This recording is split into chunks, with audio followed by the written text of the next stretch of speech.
Hello, everybody. Welcome to CLSB Politics. Sean Briscoe here. So today we're talking about gerrymandering. This is literally the thing that I work the hardest against on the ground in the field. I'm with field programs and knocking on doors. We try to change the math that these politicians have relied upon, and that the computers tell them they can rely upon. So gerrymandering is actually one of my little fun little things. What is it? Well, they're they're kind of it's kind of basically a way a politician cheats. You can have, like in this case, make it a little bigger. Like in this case, you've got 60% blue, 40% red. If the 5 districts were cut evenly, you've got 5 blue districts. But if you gerrymander, you can get 3 blue, 3 red, and 2 blue. And that's usually what happens in most of the red states.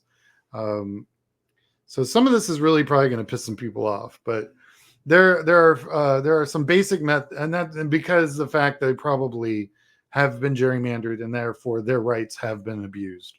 And believe me, there's a bunch of states. So hijacking is the first one. Hijacking puts incumbent politicians from the same party who previously represented different districts into the same district so that they have to run against each other. They do that in Texas a lot. They're always doing that. Now in our state house, you actually have to live in the district. In congressional districts, you don't. So they'll do this at the state level here in Texas all day. And it's kind of how they get two powerful or incumbent Democrats, either makes them physically move to a different house, which has happened, and then they can run into a different district, or they'll have to run against each other in a primary, and therefore they can, by the math, just get rid of one Democrat. It's what Republicans do. The other one's kidnapping. None of these sound good, by the way. So kidnapping moves an incumbent politician voter base to another district, leaving them stranded in a new district with less support. Again, this is literally one of the things I've seen happen a dozen times in Texas. I know it happens in North Carolina. I think Wisconsin just spent the last 15 years fighting against this. It super disenfranchises minorities because what it is, it'll break, and we'll get into cracking and packing here in a second. But this is in combination with cracking and packing. This is the other thing that they do. It's really messed up. So cracking. So this is cracking takes a group of voters and spreads them out across several districts. So that way everybody gets one part of this. What you'll see in Texas is really easy. So you'll see high density, urban environments, and you'll see that they'll spread the districts out from the center like a spider web so that they can break up that high density urban, which tend to vote more Democrat, and then glom on a ton of rural to that population. And of course, rural tends to vote Republican. So there was a congressional district I worked a candidate in 2018. His district started in the west part of Travis County and then went all the way to Fort Worth, right up I-35. Super fun.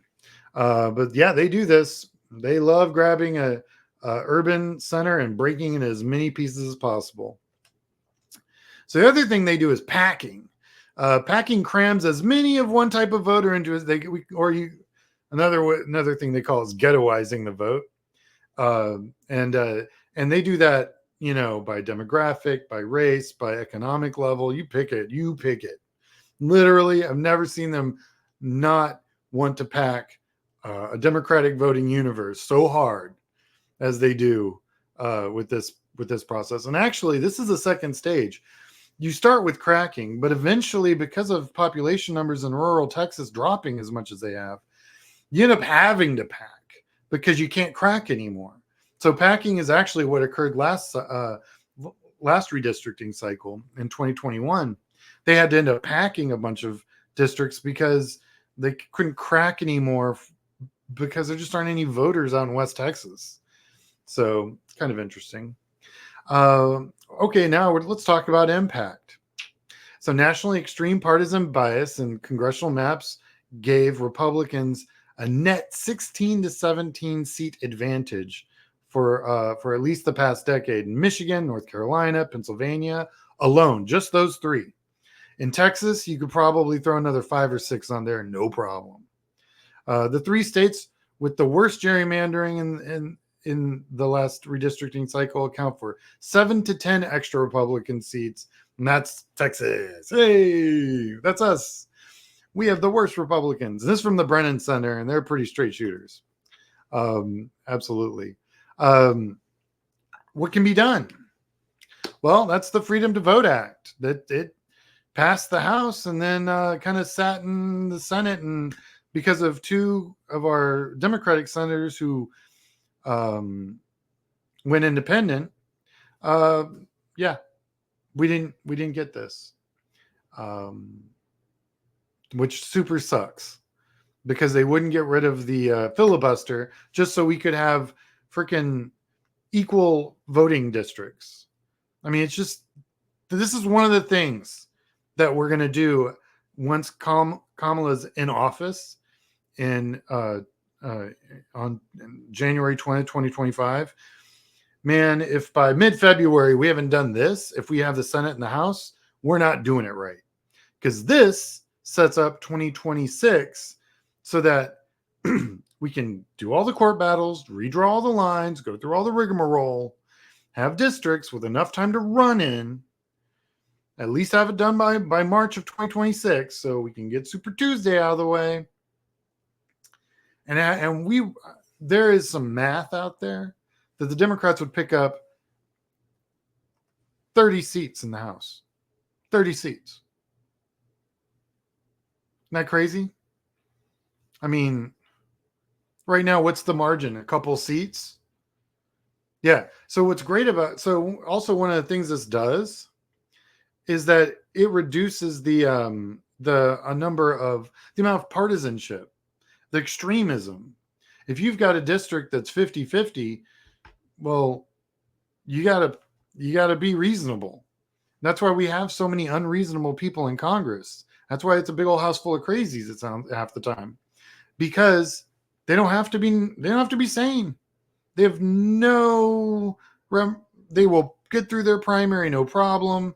They have nothing to worry about, yada yada yada, because of gerrymandering. The Democrats hardly even vote their primary in some of these gerrymandered districts because, why bother? Because I'm gerrymandered to hell and back, and my voice doesn't matter, and it really suppresses the vote. There's a whole bunch of bad stuff this does. It gave us the MAGA movement. It's given, there's a bunch of reasonable Republicans that left office that we could have actually worked with. They're gone because there's nothing but crazies in their district. So anyway, I have a great quote. I like to end all my programs. Political gerrymandering makes the incentive for most members of Congress to play to the extremes of their base rather than to the center. President Barack Obama. One of my faves. So, yeah, that's my quick and dirty on gerrymandering. I just say thank you for watching. Like and subscribe. If you wish to support the work, I'm on PayPal, CLSB Politics. Appreciate any donation. But yeah, I hope everyone has a good day. Bye-bye.